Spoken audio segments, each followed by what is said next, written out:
Hey guys, what's going on? It's Ash here coming at you today in Clash Royale. Thank you all for joining me. Really appreciate it. Today we're going to be reviewing some stellar gameplay by none other than TNT. He's been a popular request to come on the channel now for a while. I'm really excited to have him on today. He is a Korean pro representing Nova Esports. He has also a YouTube channel. You guys should check that out. I'll have the link in the description. Of course, he's a Korean pro, but he doesn't speak, it doesn't commentate in his videos. It's really actually a good opportunity for you guys to watch him use a specific deck and try to learn his mannerisms, his strategy, the tactics that he used to pull off those victories. So today we're going to be reviewing his favorite deck right now in the current meta, and it's a kind of a new and revised version of PEKKA Control. Now you do still have the Battle Ram as your win condition, so don't be confused though. It's not necessarily a bridge spam deck. It's definitely a control deck, and we've also added in a third spell to this deck specifically for the current meta. So we have Log, we have Zap, and we have Poison. Basically right now, the word on the street is the feature update is going to be pushed back till early April. That's not 100% official, but you know that's kind of from reliable sources at this point. So if we're looking at 2 months or so until the big feature update that we've been waiting for, is it going to be, you know, clan wars, new tournaments? Is it going to be just heroes? We don't know. Just heroes. I say that. It could be cool if done correctly, heroes, right? But hopefully we're hoping for a big thing like clan wars. Anyway.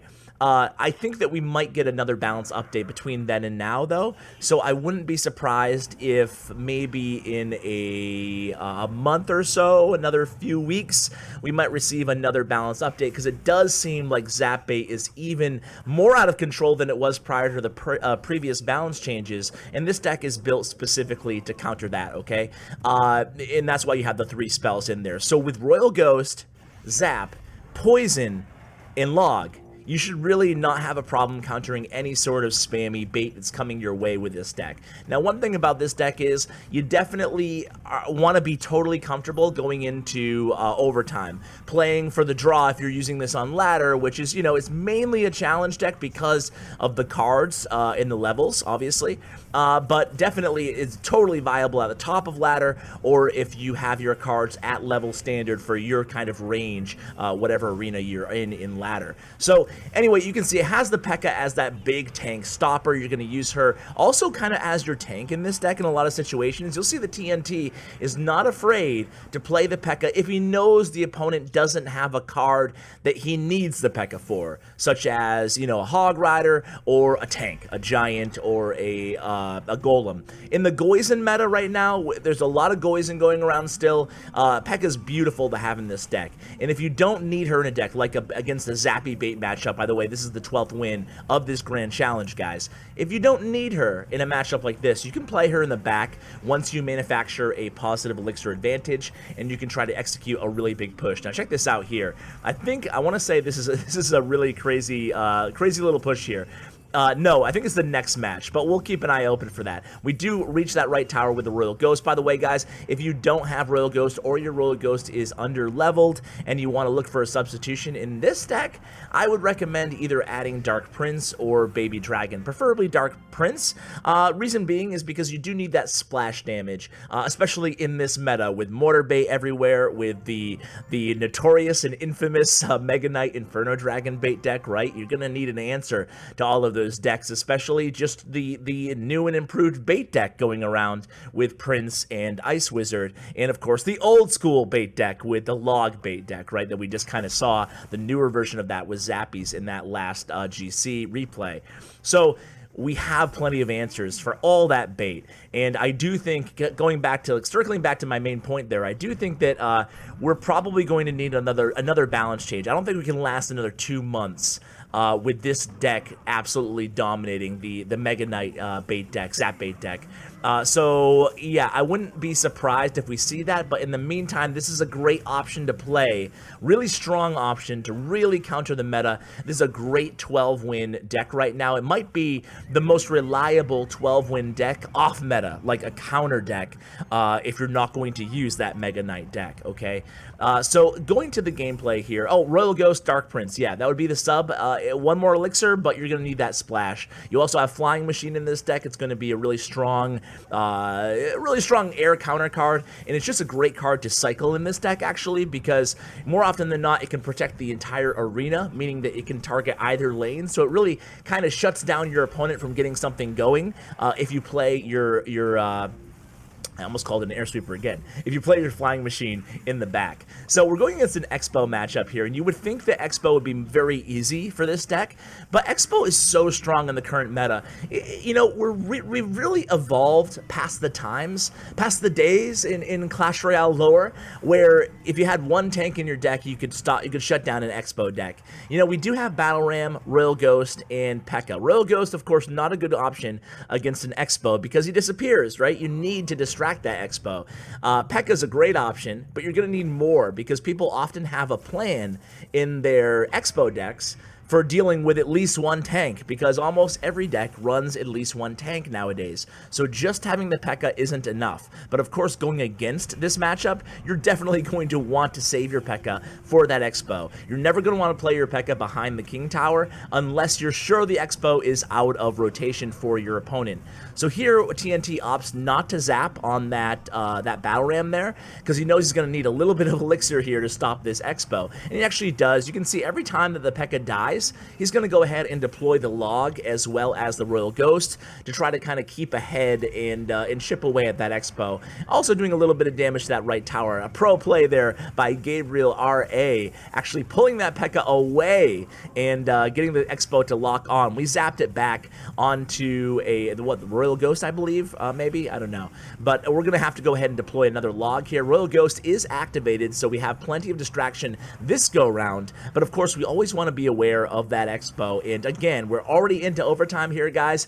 I said that earlier, right? This is going to be a deck where you're going to have to be comfortable playing defensively, reactively, and then bring the match into overtime, pick up your victory, waiting for the opponent to make their mistakes. You'll have an answer. You'll have an option in this deck for anything that your opponent could possibly throw at you. So there it is, the very first rocket from Gabriel, and we're going to make him pay here. So he opts to rocket cycle with about 3 minutes left, potentially, in this match. So we're going to kind of go all out here in the left lane. We resist the poison there against those skeletons in the Mega Minion, and we save our elixir, and we go double lane push. Now, this is a maneuver that you guys can use with this deck as well. Now, look at this. Everything actually gets pulled into the right lane there. That's the move that I was talking about in the first replay that was pretty crazy. The PEKKA and the Royal Ghost end up swapping lanes to the right lane, and we just keep adding the pressure to both lanes here. You remember, it started with the initial PEKKA in the flying machine in the left.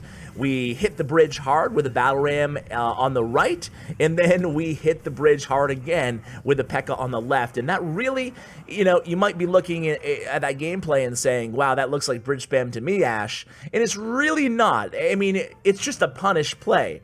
It's a punish for the opponent using that rocket for no value. You know, Gabriel opted to rocket cycle really early there. So once we knew we had the 6 elixir advantage with the PEKKA on the arena, at that point, we were in punish mode, meaning if we kept spamming, we would pick up the victory inevitably, and we did there. Let's watch this deck. Now, Logic is really, I wonder if that's Logic. If it is, shout out to Logic, man. He's a great guy. Because Spaces 360 clan, I think they, whatever. Anyway, we're going to play some defense here. A really interesting deck that we're going against here, guys. It's a Sparky Miner deck. Now, that is a deck. Wow. I'd love to try this deck out. However, I do think that Bandit is pretty weak in the current meta, so I'm not sure if I would go Bandit in this deck necessarily. Of course, you know, she has her uses, and she'll shine at portions in this match. But especially with Royal Ghost, absolutely just shuts down the Bandit if played before she goes into her dash, right? So here we go. It's going to be a little bit of Battle Ram, a little push here on the left, going into that Executioner, forcing the opponent to use their NATO. And I say that because the flying machine was actually right off the, you can see how he places his battle ram and the flying machine, so there's a little bit of space so that Executioner or any sort of a splash damage won't hit them both, right? Unless they use the tornado, as was the case in that scenario. So we opt to zap the tower there. Really want to wait till the opponent makes the play. They play a bandit. We're going to answer with a Royal Ghost there. So exchanging blows, and the Royal Ghost still has about 50% HP left, and he's obviously not going to get to the tower, but we went ahead and we lured out another 3 elixir out of our opponent there, and he's not going to get really any damage off of us. Just one spear from that goblin on the right tower. So here we go. Flying Machine almost locks on to that left tower. However, Flying Machine, for as strong as it is right now, remember, not a lot of hit points, so definitely not going to be able to stand a chance against an Executioner. So we're going to go ahead and poison there in the right and get those barbarians actually to the tower, get one swing off on that tower. Dealing with Sparky is not that big of a deal in this deck. Now, Sparky is more than just a trash can on wheels. If you guys missed my Sparky at 6,700 trophies video yesterday, be sure to check that out. It was a really, really awesome deck. It was not this deck, though, and look at that perfectly timed zap on that Sparky, guys. That was really the difference in this match. Making sure you count is a 4 count between Sparky blows. So if you nail your zap timing, you shouldn't have an issue with this deck with the zap spell. And remember, even if you use your zap spell, if you're going against a zap bait deck or a log bait deck, you still have your poison and your log to fall back on. Just don't get caught in like a super awkward situation with this deck where you have Battle Ram, PEKKA, I guess what, Royal Ghost and Mega Knight, I guess, or Mega Minion, excuse me.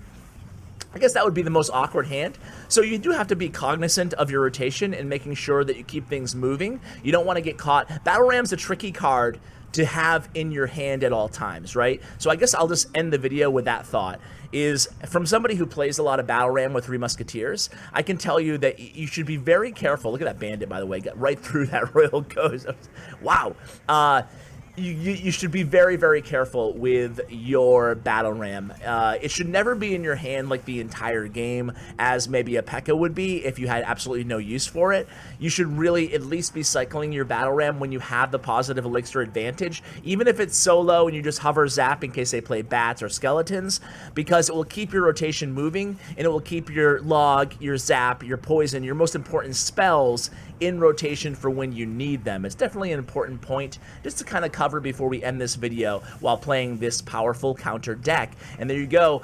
The Flying Machine actually does get the final hit, or was it poison? I'm not sure there on that right tower. Nevertheless, we come out with a victory, and it was a really awesome deck. I really enjoyed this video. So huge shout out again to TNT, guys. Check out his YouTube channel. The links will be in the description below. Huge shout out to Bren Chong. Make sure you follow Bren, my YouTube partner, in the description below as well. He's doing daily giveaways and all kinds of fun stuff on Twitter, so make sure you go ahead and toss him a follow. Guys, thanks so much for watching. Really appreciate it. And as always, take care, guys.